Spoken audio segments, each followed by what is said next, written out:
అందము మోసకరము. అమ్మా నేను జిమ్కి వెళ్తున్నా, నేను యోగా చేస్తున్నా, పొట్ట కనపడకుండా సన్నపడాలని ఏ మందు కనపడితే ఆ మందులు వాడుతున్నా. ఈ అందం ఏదైతే ఉందో సొలొమోను చూసి చెప్పేశాడు, మోసకరము వ్యర్థం అన్నాడు. నువ్వు దానికోసం రుద్దుతున్నావు, ఆ వాడికి వెళ్తున్నావు.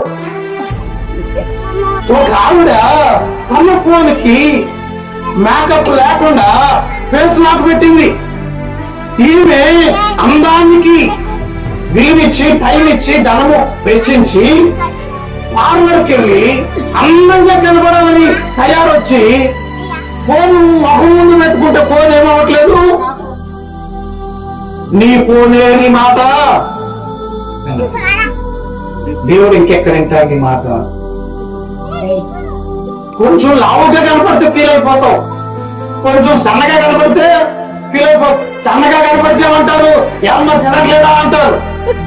లావుగా కనపడితే ఏమంటారు, మొత్తం ఇదే తింటుంది అంటారు. లోకం ఏం చూస్తుంది? ఆకారాన్ని. ఈ లోకము చూసే ఆకారంలో నువ్వు పడిపోతే అపవాదికి అవకాశం ఇచ్చినట్టే. అందంగా కనపడాలని ఆశపడుతున్నారు ప్రియ సహోదరుడా సహోదరు. దేవునికి పరిశుద్ధుడిగా కనపడటానికి కాస్త ప్రయత్నము